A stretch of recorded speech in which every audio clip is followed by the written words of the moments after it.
London, 1980.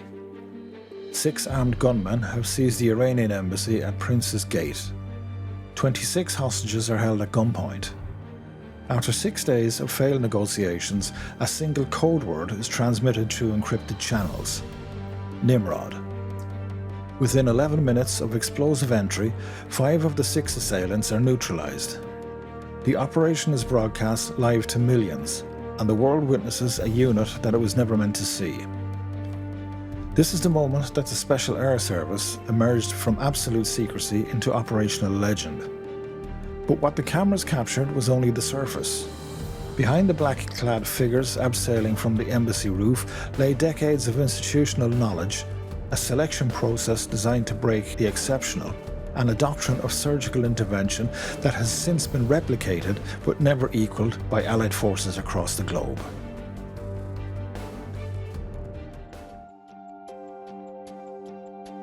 The modern strategic environment has shifted fundamentally since Nimrod. The United Kingdom no longer faces a single defined adversary. It navigates a contested landscape of non-state actors, proxy conflicts, and grey zone operations where the threshold between conventional engagement and deniable action have been deliberately blurred. In this environment, the utility of a force capable of operating below the threshold of public acknowledgement has only increased. This isn't speculation. As of March 2026, the UK Ministry of Defence confirmed the deployment of additional military assets to the Gulf region, bringing the total British footprint to approximately 1,000 personnel, amid escalating friction with Iran. While official statements reference maritime security and regional stability, the operational profile of the Special Air Service has always been characterised by its absence from public briefings. Where conventional forces establish a visible deterrent posture, UK Special Forces operate in the negative space: present, active, and entirely unacknowledged. This is the domain in which the regiment has operated since its inception in the North African desert in 1941. The regiment's selection process remains one of the most attritional in the global special operations community. Candidates, already experienced soldiers drawn from across the British Armed Forces, enter a 6-month assessment pipeline that systematically strips away those who possess physical capacity without the psychological ability to endure sustained isolation and uncertainty. The aptitude phase, conducted across the Brecon Beacons in Wales, is the initial and most infamous filter. Candidates navigate across unforgiving terrain carrying a Bergen rucksack exceeding 35 kilograms, covering distances of up to 64 kilometers per day over 3 weeks. There are no instructors shouting encouragement, no finish lines marked with recognition.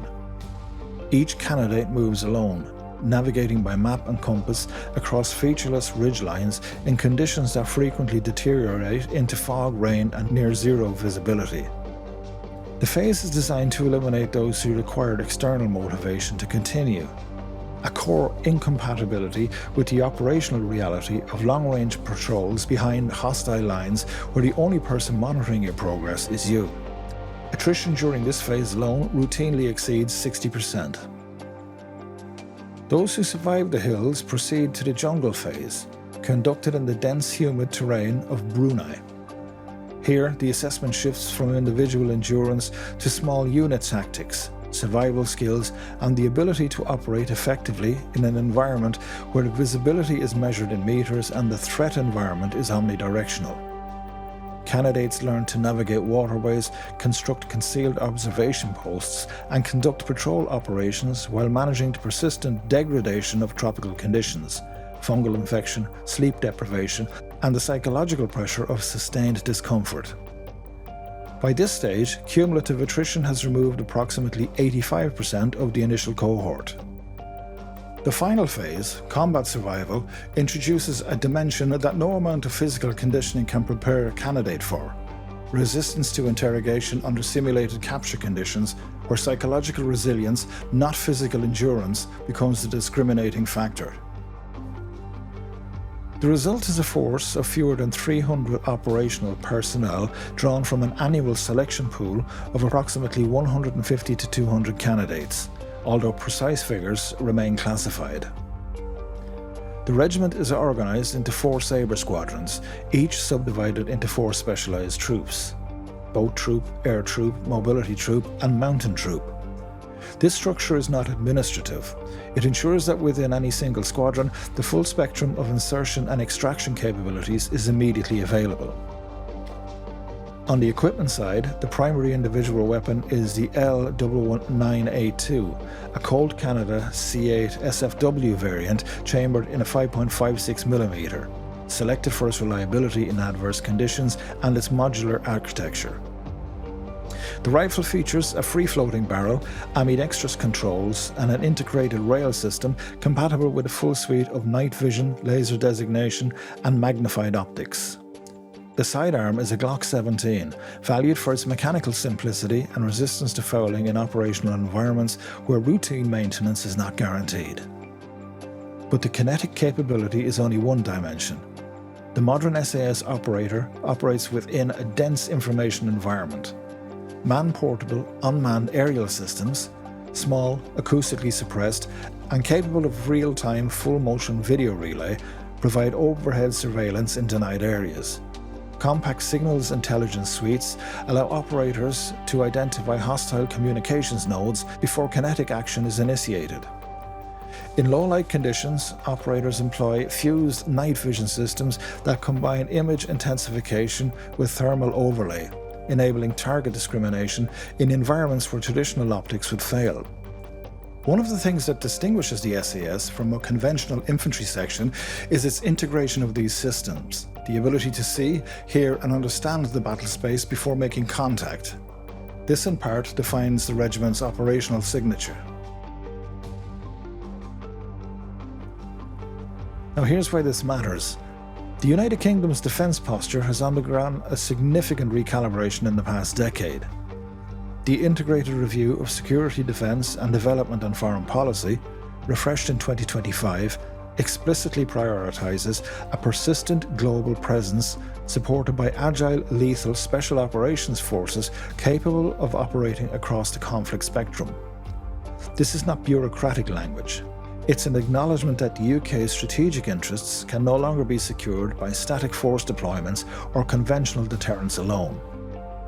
The SAS, alongside its maritime counterpart, the Special Boat Service, sits at the centre of this recalibration. In an era where state adversaries increasingly operate through proxies and non-attributable action, the regiment's capacity for deniable, precise intervention provides a policy tool that exists in the gap between diplomatic démarche and declared military action. When the UK government requires an option that is effective but not visible, it contacts Hereford. The current deployment of British forces in the Gulf provides a case study in this dynamic. The visible component, warships, F-35B Lightning jets, Wildcat helicopters, establishes a conventional presence. But the invisible component, the element that will never appear in the Ministry of Defence press release, is the capability that adversaries must factor into their strategic calculus without ever being able to confirm its location, composition or intent.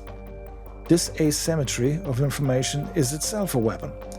An adversary who cannot determine whether the SAS is present must assume that it is, and they must plan accordingly. The regiment's strategic value is not confined to the operations it conducts, it extends to the operations it might conduct, creating a deterrent effect that requires no kinetic action at all.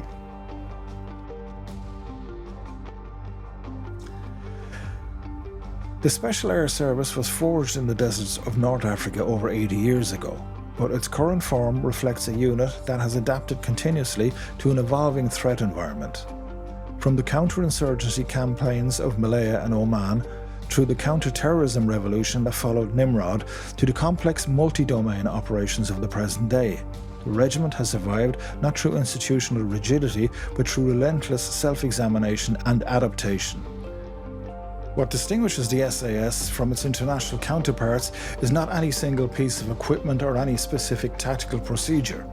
It is the selection process, a mechanism that does not merely identify the physically capable, but isolates the psychologically configured individuals who can operate with complete autonomy in environments where the normal supports of command, communication, and companionship have been withdrawn.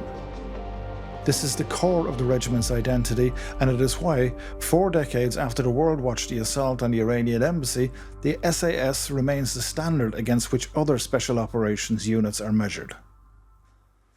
If you enjoyed this video, hit like and subscribe, and I will see you in the next one.